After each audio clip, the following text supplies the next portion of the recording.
In Chapter 4 of the Book of Boba Fett, Boba tells Fennec about his tribe of Tuskens that was slaughtered by a gang of speed bikers. Fennec immediately seems incredulous and says that sounds highly unlikely. That line suggests we're going to find out more about the murder of Boba's tribe in the coming weeks, and I have a theory about who really killed the Tuskens and why. The most likely candidate is the Pyke Syndicate. That's not a shocking claim to make, and it's not my full theory, don't worry, but we know the Pykes have been trying to expand their spice trade into Tatooine. We know they've already been paying protection fees to the speed bikers, or at least they claim to. They refuse to pay protection fees to two groups, but straight up tell Boba that if he removes the speed bikers, then they will pay the Tuskens. And then Boba very conveniently learns that the bikers have murdered the Tusken tribe in his absence.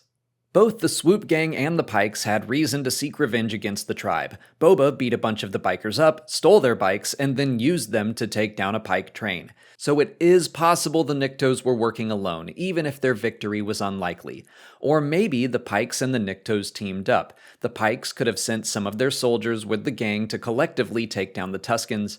But we've seen the Pykes being very crafty in this series. They're making deals with the mayor and probably other powerful people on Tatooine. When the Order of the Night Wind came after Boba, the mayor said it wasn't him and told Boba to talk to Garsa Fwip. Garsa suggested it was the Hutts, but never said that explicitly, and then the Hutts tell him there is another syndicate moving in. The Pykes seem like they want to take over Tatooine discreetly. It's like the fable of the boiling frog. If you put a frog in cold water and slowly heat it up, the frog won't realize it's boiling until it's too late, which is something we were actually shown in Chapter 4. The Pykes seem to be taking over a little bit of territory at a time. They don't want to make a big, splashy entrance, which is why they are taking public transportation instead of their own ships. They're only sending a few Pykes at a time, making allies with the rich and powerful, and then when they have enough forces, they'll be able to remove their biggest problem, Boba Fett. So my theory is that they were already manipulating the criminal underworld of Tatooine. What's better than paying only one party protection fees to cross the desert? Paying nobody protection fees. So why not spark a war between the two parties demanding payment and have them kill each other? But they would likely agree with Fennec and know that the Niktos couldn't beat the Tuskens alone. They also probably don't want to leave any trace of the Pyke Syndicate at the crime scene, so what do? They hire some outside help. A bounty hunter, and my guess is Cad Bane. I will admit that part of that choice is wishful thinking. I think it would be awesome to see him in live action, but you could really swap him out for any bounty hunter, Bossk for example. But there are some things that I think line up for it to be Cad Bane. Not in the Book of Boba Fett so much, more in the Clone Wars, but still.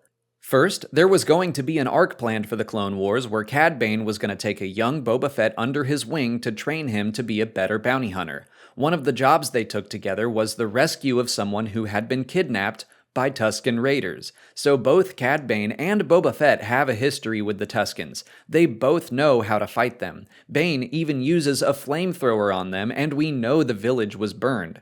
I don't think that'll be mentioned in the series at all, but it's kinda like bringing Black Chrysanthemum into the story. People who have read the comics just have that extra knowledge about his past that makes his appearance a little more rewarding. And even though that arc was never completed for the Clone Wars, the first season of The Bad Batch shows us evidence that it did take place in the timeline. Having the Pykes be responsible for the deaths of the Tuskens already makes Boba's fight against them more personal, but I think it could become even more personal if we introduce someone to be like the face of that one atrocity, someone Boba can point to and say, that's the guy that killed my tribe. And then it becomes even more personal if it's someone from Boba's past, another bounty hunter. Again, this could be one of several other characters, but I think Cad Bane works the best for thematic reasons. Cad Bane and Boba Fett were both considered to be the best of the best at one point. The whole reason Bane wanted to train Boba was because he had a rivalry with Jango that was never settled. Bane wanted to prove he was better than the Fetts. Clone Wars fans have been wanting to see that rivalry play out ever since we saw the unfinished animatics of their duel, so it would be fun to see them go head to head. And let's not forget Bane also has history with Fennec Shand. They met in the Bad Batch, both hired by the Kaminoans who originally created Boba Fett, but they were instead fighting over a different clone of Jango Fett, Omega, who is the closest thing Boba has to a sister and any real family anymore.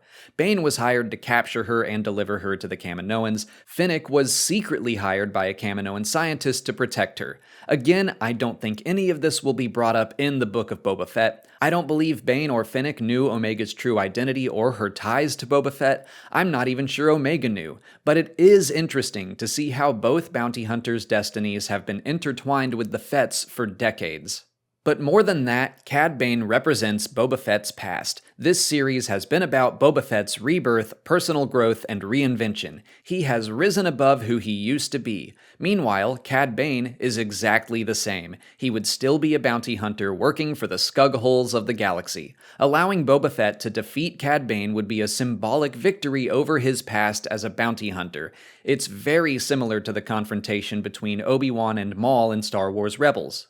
Maul mocks the aging Jedi, saying, "Look what has become of you, a rat in the desert," and Kenobi replies, "Look what I have risen above." Obi-Wan has grown and changed. Maul hasn't. We could see that same idea play out in the Book of Boba Fett. Sure, it's similar to a story Star Wars Rebels fans have already seen, but we also know Jon Favreau hasn't shied away from repeating storylines if they work, the same way Chapter 4 of The Mandalorian is nearly identical to the Bounty Hunters episode of the Clone Wars. Now, I can already hear people saying, but wait, I don't want to get Cad Bane in live action only for him to immediately die. Well, he doesn't have to. We've seen Boba Fett show mercy to people who have tried to kill him, like Black Chrysanthemum. We've also seen him show no mercy to the Speedbikers. Boba Fett could be placed in the position to offer life or death to Cad Bane. It would be like the ultimate test for him to rise above vengeance. Victory for Boba Fett doesn't have to mean death for Cad Bane. And that about sums things up. I think the Pykes may have hired Cad Bane to either assist the Speedbikers in wiping out the Tuskens, or maybe he did the job himself and framed the bikers. But that's just a theory. It's possible Fennec's line won't amount to anything more, or the answer might be far simpler, that the Pykes just did it themselves and framed the Niktos. What we do know is that Boba and Fennec are about to go hire some muscle in the form of our favorite Mandalorian. I wouldn't be surprised to see the Pykes do something similar. Like the Hutt said, war is bad for business, so they might try to keep their hands clean and send in an army of bounty hunters to take down Boba Fett. Is it wishful thinking? A little bit. But I would love to see Cad Bane make the jump from animation to live action, and I think this is a good story reason for him to do exactly that. We'll just have to wait and see. So what do you think really happened to the Tuskens? Let me know in the comments. If you haven't already, please like this video, subscribe to the channel to keep up with all our Book of Boba Fett coverage, and consider checking out our Patreon page for even more. We're releasing video reactions and audio commentaries for every episode as they come out. As always, thanks for watching, and may the Force be with you.